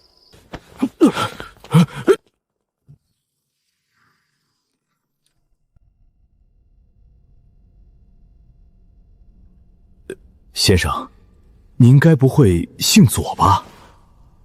麻烦您别开这种伦理玩笑。在下姓陈，我不是你父皇的私生子，更不是你亲哥。那父皇为何对您如此优待？难道就因为您猜中了他的心思？啊！这是什么书？这是玄武国的史书，开国以来所有大事都记录在其中。原来是玄武国史书，这可是个好东西。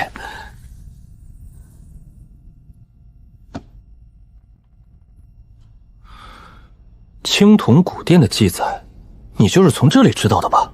是的，前不久来玄武阁调取九转玄功，想请先生出山，偶然间才发现了这个线索。陛下为了请我出来，也是煞费苦心啊。先生这话是什么意思？我父皇什么时候请您了？你不会真以为青铜古殿的线索是你自己发现的吧？这本书内容那么多，偏偏你一翻开就是我要找的那一页，你不觉得太巧了？那是谁在背后推动？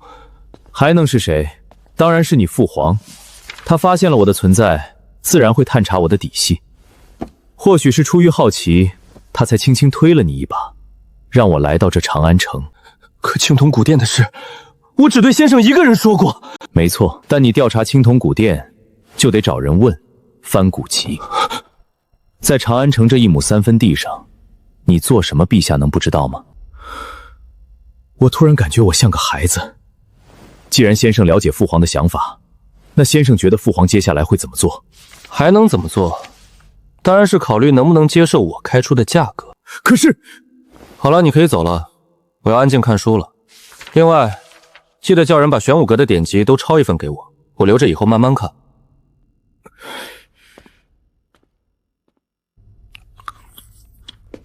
你还真沉得住气。见过陛下。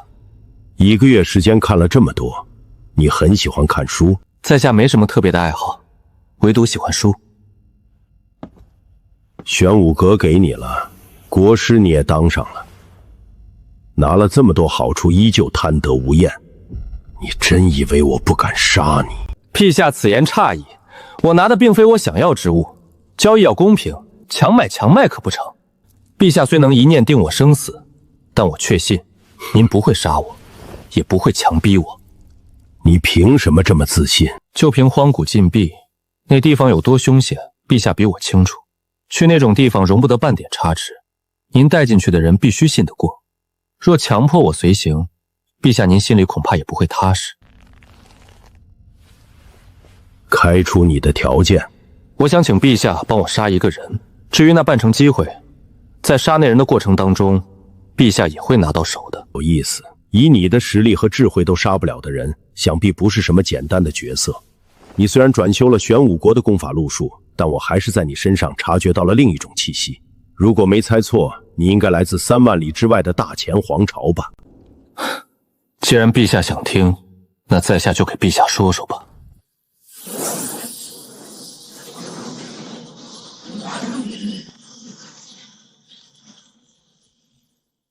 夜月国禁地一战之后，我逃到了玄武国，待了43年。你不惜冒着得罪我的风险，也要请我出手杀了你的师祖。你这么做是为了报仇？并不是，请陛下出手只是为了曾经的一个承诺。当初离开夜月国时，我说过要替他送葬，说过的话自然要算数。好一个说话算话！据你所说，青铜古殿共有18座，彼此之间应当有些联系才对。而这其中一座偏偏落在了荒古禁地，应该就是你那半成把握的由来了吧？没错。你把青铜古殿的秘密告诉我，就不怕我像你师祖一样，借用那股不祥的力量？在下寻找青铜古殿，是因为有一位故人在其中消失了，我想确认他的安危，仅此而已。不得不说，你的要求让我无法拒绝。准备一下吧，明日便出发。陛下，我那位师祖50年前就已经是化神圆满了，您真的有把握吗？玄武国辽阔几何？夜月国和大前皇朝加在一起，也只能勉强有玄武国一半的面积。荒古禁地，那地方的恐怖，别说是化神圆满，就是化神之上，也未必敢打他的主意。陛下的意思是，玄武国现在的版图是我一点一点打下来的。大前皇朝那样的国家，我灭过2个。化神之上不敢做的事，我敢。师祖，时隔50年，徒孙终于要来履行承诺了。您老人家应该会很惊讶吧？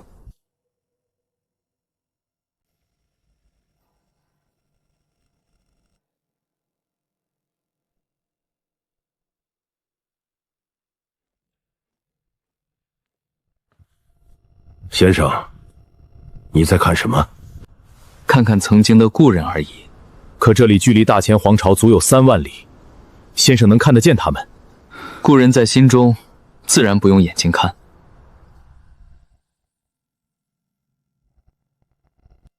别想了，这种情绪你以后自然会懂。认识一场，到时候给你打个888折。等那一天到了，我亲自给你送葬。我今年才100岁，严格来说不过刚刚成年。先生阅历这么丰富，少说也活了200年以上了，他怎么也该走在自己前面啊！星河多谢先生好意，但这棺材还是再等等吧。师兄，你怎么又来这儿了？这话该我说才对。你现在是上清观的顶立柱，你若倒了，这上清观也就真散了。我不过是将死之人，夜月国算知道我在这儿，也不会多看我一眼。师兄，你说长生大哥会回来吗？当然会回来，小师弟是个重承诺的人，他说过的话一定会做到。你身上担子重，不用陪我这个将死之人。走吧，我快要去见师傅了，有好多话想跟他们说。夜月国禁地的事你别再问了，一休不会说，完颜公主也不会说，我们约好了要把这个秘密带进坟里。师傅，好好的上清观，怎么就成了这样呢？力量和寿元，真的就比得上一切吗？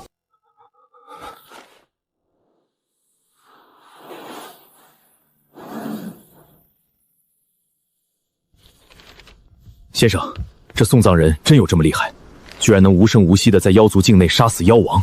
您是大前皇朝的人，夜月国又和大前接壤，您有没有听说过这人的消息？送葬人我知道，不过你放心，他不会阻拦玄武国。先生这话就不对了，此人行踪神秘，性格难以嘎没，谁知道是不是那种喜怒无常的杀人狂魔？不然怎么给自己起这么晦气的名字？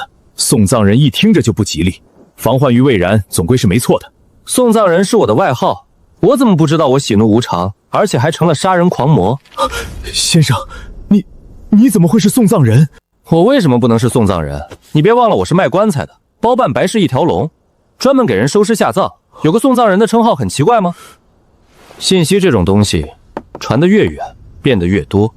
想从一堆传说里捞出真东西，你得先冷静下来，去看事情本身是什么样，然后你会发现，一根线头就能扯出一整块布。先生，你要去哪儿？在下不擅长打架，这件事我就暂时不掺和了。玄武国虽强，但一时半会儿也灭不了夜月国。我先去办些事，过段时间就回来。父皇，你就不怕他跑了吗？你很聪慧，但你的见识还不够。若是你有一天能看透陈长生这人，就有资格掌控玄武国了。只可惜我的时间不够了，接下来的路需要你自己走。父皇，你真的非去荒古禁区不可吗？或许这世上还有其他办法可以替父皇延长寿命。你还是不懂，当初的我简直和你现在一模一样，虚心求教，却又藐视一切。年少时我总以为天下没什么事能难倒我，寿元问题更是从不放在眼里。那时我觉得生当作人杰，死亦为鬼雄，活着要轰轰烈烈，死也要潇潇洒洒，苟延残喘是我最厌恶的事。可是在活了2000多年之后，我变了。众多兄弟里你是最鄙视我的。你总觉得曾经睥睨天下的父皇变懦弱了，不敢直面死亡了。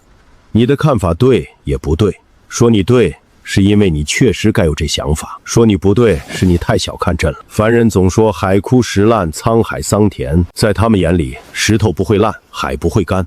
可等你亲眼看着石头化成粉末，大海变成平原，你就会明白，时间才是这世上最可怕的，它能改变一切，包括我们曾以为是真理的东西。你知道直面死亡需要勇气，可你不知道的是，在明知死亡终将来临之后，依旧去追求长生，那需要更大的勇气。若是你坐到朕这个位置上，你有那个勇气吗？儿臣没有这个勇气。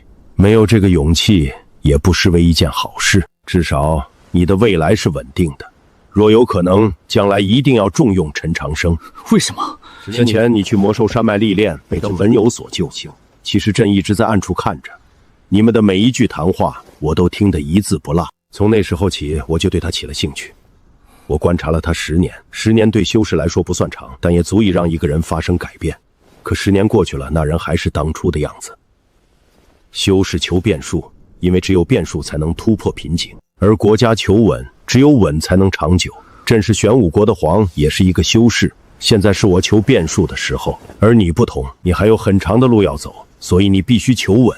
有陈长生辅佐你，你未来的路会平稳得多。可陈长生似乎对权力并不感兴趣。那是你的事，朕不可能帮你把所有事都做好，有些路要你自己走。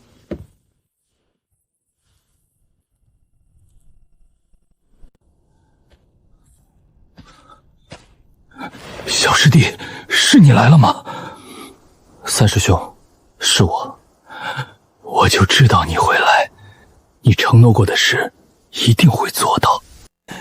师兄，你马上就要死了，我还是赶快给你换寿衣吧。等尸体变冷，换起来就麻烦了。好你个臭小子！虽然我马上就要死了，但我这不是还没死吗？50年没见了，就不能让我和你说说话呀？三师兄，都到这个地步了，你别告诉我你还有什么执念没完成。你是知道我这个人最怕麻烦的，给人收尸送葬还马马虎虎，但完成遗愿这种事儿就不是很擅长了。放屁！你三师兄我是那种看不开的人吗？生前没能完成的事情，死后我也不会去麻烦任何人。我只不过想在临死前夸夸你，这样也不行吗？当然行了。三师兄的夸奖我可是很少听到呀。夸奖那是对你的鼓励，但你也不能太过骄傲。人生一世，草木一秋，任凭你生前如何叱咤风云，终究是免不了这几块木板。什么功法，什么神兵利器，都只不过是过往云烟。当初你用师傅的雷击木做棺材，我只以为你是孩子心性，可是现在我才明白，上清观当中唯有你看得最明白。伤感的话也说完了，快让我看看你给我准备了什么样的棺材。师兄，我给你准备了一具上好的金丝楠木棺材，金丝楠木可保尸体千年不腐，你摸摸。好啊，不枉我白疼你一场。师祖的棺材你准备了吗？也准备了，千年雷击桃木，上面刻画了我所学的所有阵法，保证师祖永不诈尸。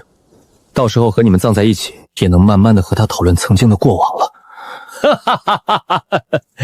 还是小师弟你想的妥当呀。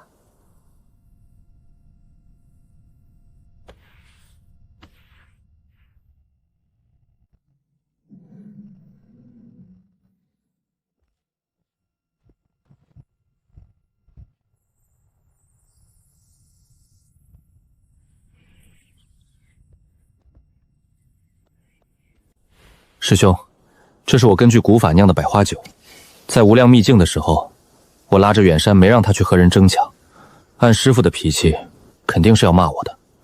原本一部分准备交给师傅，让他老人家手下留情，另一部分准备贿赂你，让你帮我说说好话。可谁曾想，之后事情一件接一件，这坛酒到现在才送到你们手里，也不算坏事。70年的沉淀，味道只会更好。你和师傅一定会喜欢的。2个人喝一坛确实小气了些，但我总共只有10坛，剩下的我还要喝呢。你们就将就一下吧，反正你们也不能从下面蹦出来打我。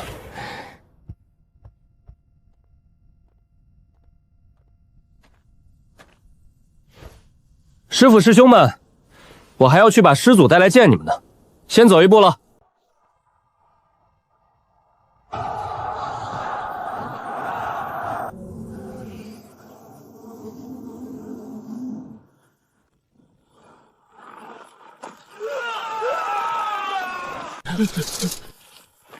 父皇，无量秘境已在掌控之中，现在只差羽化真人占领的夜月国禁闭了。另外，天佛寺的人想求见父皇。夜月国禁闭，为而不恭。天佛寺的人让他们等着，做事情要有始有终。这件事因陈长生而起，也该由他来结束。哼，真是巧了，刚提到他，他就来了。陛下恕罪，长生去处理了一些私事，来迟了。一点都不迟，来得刚刚好。你师祖被我困在禁地了，就等着你去给他送葬。不得不说，你那位师祖还是有几分本事的，他那个分身，朕可是花了2招才打爆。另外，你的故人好像知道你回来了，所以你是打算先去给你师祖送葬，还是先去见你的故人呢？当然是先去见故人了。我那位师祖虽然在陛下眼里算不了什么，但我可不是他的对手，万一他临死反扑，我可扛不住。不如我与陛下分兵行动，陛下先替我处理了他，我回头再来收尸。哈哈哈哈！我就是欣赏你做事的这股稳妥劲儿。也罢，就给你师祖留口气，让你们师徒好好叙叙旧。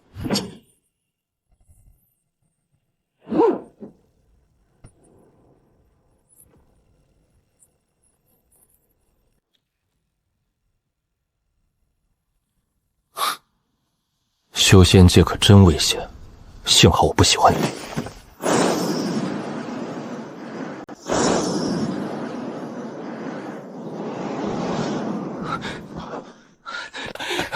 长生大哥，我就知道你一定会回来的。几十年没见，曾经的那个跟屁虫终于长大了，很好，也不枉三师兄的悉心教导。接下来你打算干什么？还能干什么？走自己的路呗。你还是要走？也不算走吧，我只是去我该去的地方，做我该做的事。麻烦已经解决了，上清关百废待兴。长生大哥，你难道就真的撒手不管了吗？重建上清关是你的使命，不是我的。人与人的命不一样，有人适合扎根一处，有人天生就该四海为家。道门讲究一个缘字，你我缘分已尽，也是时候说再见了。小和尚，我和你认识的时间最久，我马上就要走了，你就不挽留一下？你陈长生要走，谁能留得住？我们是这片土地上的花草树木，你却是短暂停留的鸟儿。鸟儿无论停留多久，终究是会飞走的。我早就算到有今天了。几十年过去了，佛法有长进，继续努力，争取以后成为一代大师。那边的事结束了，我要去给某个故人收尸了。别看了，这家伙不会因为谁就停下来。你在这50年里，天天叫嚣着要暴打陈长生，报复他当初羞辱你。如今人来了，你怎么不动手？他的实力很强，我现在不是他的对手。我可以帮你啊。他其实不擅长应对佛门功法的，我们2个联手，有机会痛揍他一顿的。佛门讲究慈悲，你满口戾气，我看你离入魔不远了。还能再见到他吗？不好说，但活得久一点还是有机会的。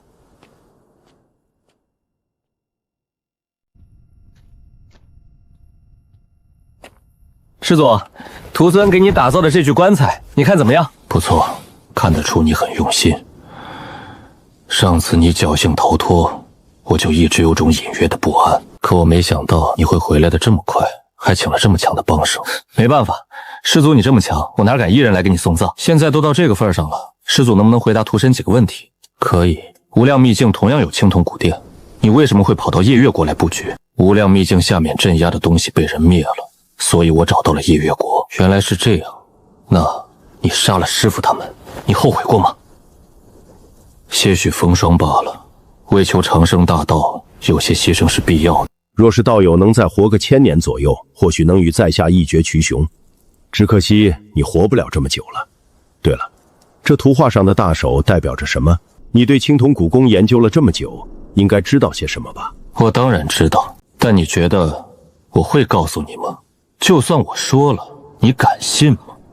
也对，你的话我还真不敢信。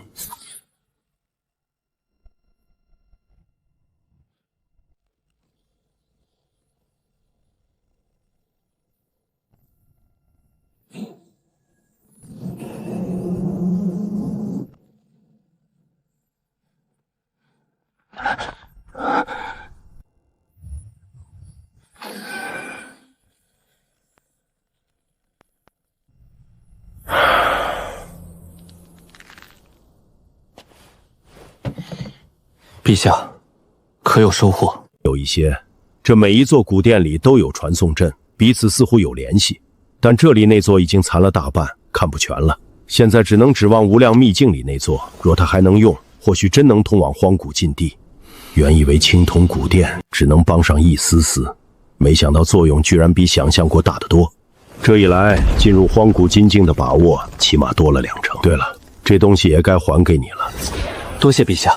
陛下，百拜仙尊大约是2000年前的人物，您可曾听说过他的名号？听说过，我10岁左右的时候就听过他的传闻了。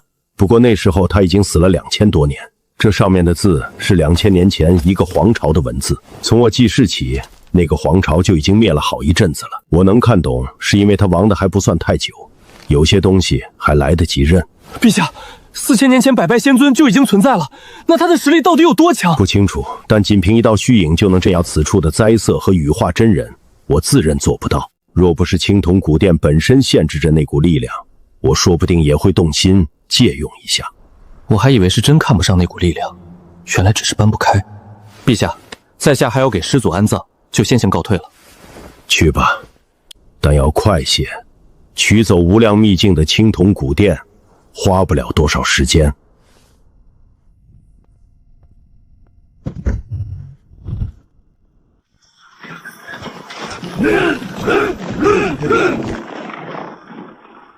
在这片土地上待了快200年了。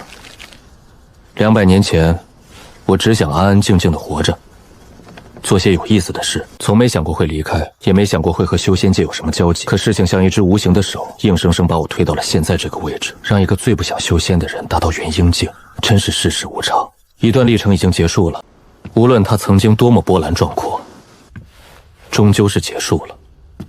活着的人，永远都要向前看。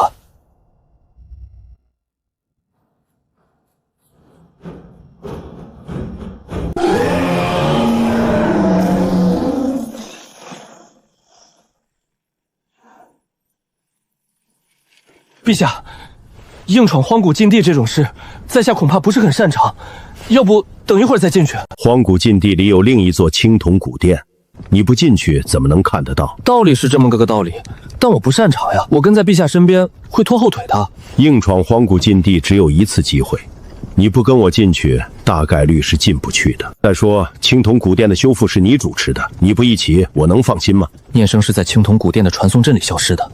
自己本来只是想多研究一下传送阵之间的联系，真没别的意思。就算左皇放弃逆火一事的想法，自己也会想办法进入荒古禁地，否则早就溜之大吉了，哪还会傻傻留在玄武国？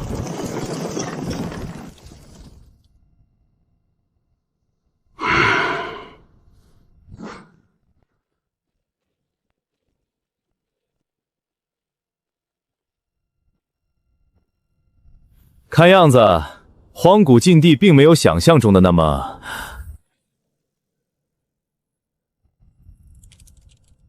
换阵！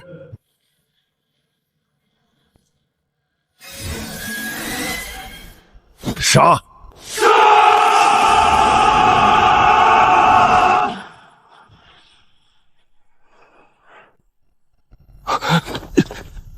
再杀！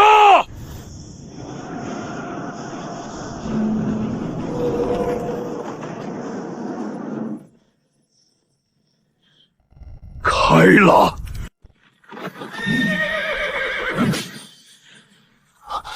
那是什么东西？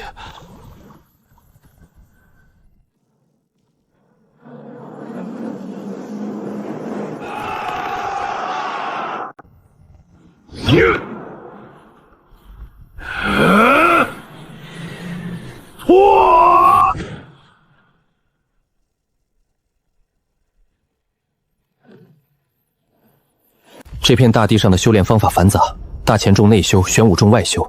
外修境界只以层数划分，以修炼功法衡量，与内修一一对应。炼体一字对炼气，武级对化神。当初左皇没把羽化真人放在眼里，我就一直猜测左皇的实力境界。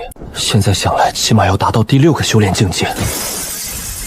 不对，我还是低估了他，他已是第7境，只是刚踏入不久。唉。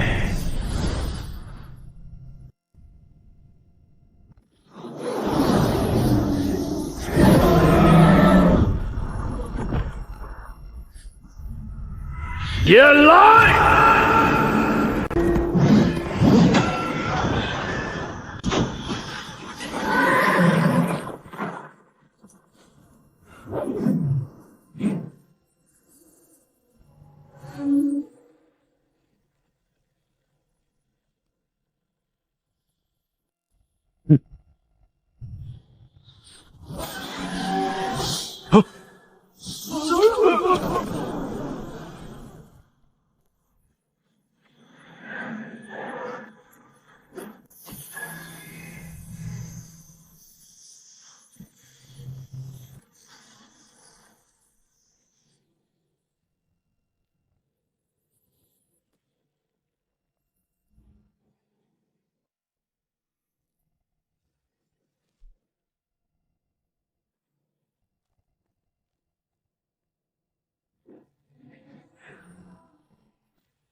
还好用百拜仙尊留下的石棺。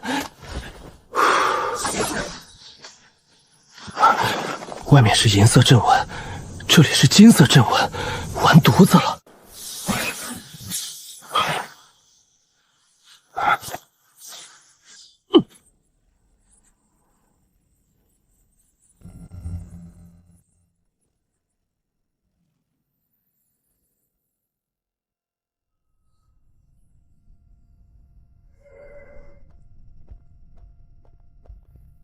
前辈，金丝楠木棺材，方圆百里出了名的物美价廉，不反对，那当您同意了。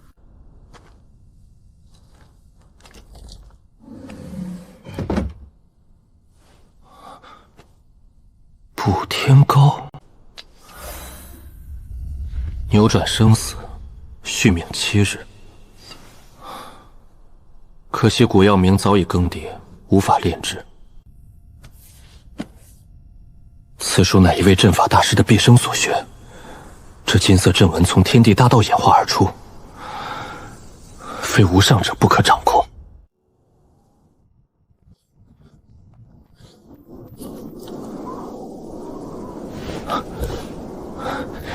这玩意儿还挺有意思的，留下吧。这里白天安全，夜晚殿外有人影浮动，还是抓紧回去吧。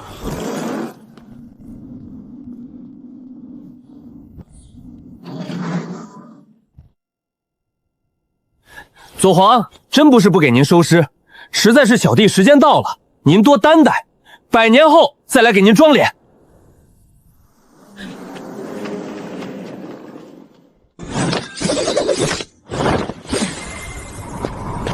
开始沉睡吧，我这还是太弱了。